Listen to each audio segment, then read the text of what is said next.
საქართველოს, ბელორუსისა და აზერბაიჯანის გვერდით ჩვენი ქვეყანა იმ სახელმწიფოებს შორის აღმოჩნდა, სადაც რუსული პროპაგანდის უკან სწორედ ხელისუფლება დგას. სპეციალურ კონფერენციაზე, რომელიც მოლდოვაში მიმდინარეობს, მეორე დღეა საუბრობენ ჰიბრიდულ ომზე. განსაკუთრებული აქცენტი საქართველოზე კეთდება, რადგან ამ მიმართულებით ივანიშვილის პარტია პოზიციებს არავის უთმობს. რა მიზანი აქვს კრემლის თუ დეზინფორმაციას, შეთქმულების თეორიებს და ანტიდასალურ რიტორიკას. კიშინიოვიდან ქეთი ნადიბაიძე გვერდდება ახლა ფორმულას ეთერში. ქეთი გისმენთ.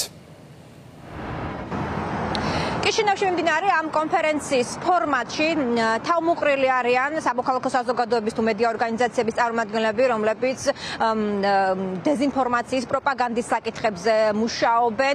მათ შორის არიან ისინიც, ვინც საკუთარ ქვეყანაში გახდნენ სწორედ ჰიბრიდული ომის ამგვარი ინსტრუმენტების სამიზნე და სამწუხაროდ ამ კონტექსტში განიხილება საქართველოს, მაგალითად მოლდოვაში ამ კონფერენციაში მონაწილეობენ დევნილი ჟურნალისტები აზერბაიჯანიდან, ასევე მკვლევრები ბელორუსიდან, რომლებიც საკუთარ პროფესიულ მოვალეობას ვერ ასრულებენ თავიანთ ქვეყნებში და დროებით უწევთ ცხოვრება და მუშაობა სხვაგან. როგორც გითხარით, ამ კონტექსტში სამწუხაროდ საქართველოს განიხილება ქართული ოცნების ხელისუფლება, რომელიც სახელდება ჰიბრიდული ომის ამგვარი ინსტრუმენტების მთავარ გამტარად.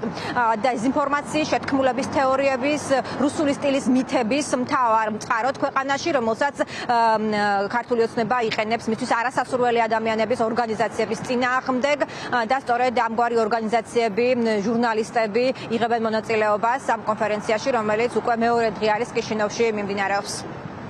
საქართველოში ავტორიტარიზმის გაღრმავება ზუსტად საინფორმაციო სივრცის მეშვეობით მოხდა.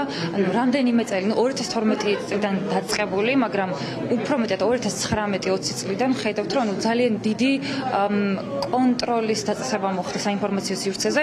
აქ იგულისხმება ის, რომ ერთის მხრივ ქართული ოცნების აქტორებმა და მეორე მხრივ რუსული თავრობის აქტორებმა შეძლეს, რომ აეშენებინათ უდიდესი ინფრასტრუქტურა ინტერნეტის ზოგადად საინფორმაციო სივრცეში. დიქტატორის გაფორმების ბოლო ეტაპზე ვართ, სადაც ფაქტობრივად ეს მრავალწლიანი ბრძოლა ორგანიზაციების და დამოუკიდებელი მედიის წინააღმდეგ ფაქტობრივად კულმინაციაში არის შესული და საინფორმაციო სივრცედან დიდი ხანია გადავიდა ფიზიკურ სივრცეში და ფიზიკურად ხდება აი ამ თავისუფალი სივრცეების ლიკვიდაცია. დეზინფორმაცია ფართოდ არის გავრცელებული აზერბაიჯანში. იმის გამო, რომ ხელისუფლებამ ხელში ჩაიგდო მედია სივრცე. არ არსებობს დამოუკიდებელი გამოცემები, რომლებსაც დევნის გარეშე შეუძლიათ ისაუბრონ იმაზე, თუ რა ხდება ქვეყანაში. ალტერნატივად რჩება სახელმწიფოს მიერ დაფინანსებული და მხარდაჭერილი გამოცემები, ან სახელმწიფო არხები, რომლებიც აშუქებენ მხოლოდ სამთავრობო ნარატივებს. ეს შეიძლება იყოს დეზინფორმაცია, პროპაგანდა და არა ფაქტებზე დაფუძნებული ინფორმაცია, ნამდვილი ახალი ამბები, რომლებიც ხალხისთვის მნიშვნელოვანია. ერთ-ერთი მაგალითია ბოლო არჩევნები აზერბაიჯანში, როდესაც დამოუკიდებელი კანდიდატები ზეწოლის სამიზნე გახდნენ, როგორც სახელმწიფოს, ასევე სახელმწიფო მედიის მხრიდან. არჩევნების შემდეგ კი სამთავრობო მედიაში ვითარება გაშუქდა ისე, თითქოს პროცესი გამჭვირვალე, თავისუფალი და სამართლიანი იყო. აზერბაიჯანში დიდია იმ ჟურნალისტების რაოდენობა, რომლებიც პატიმრობა შეეფარდათ, ან ციხეებში სასამართლოს ელოდებიან.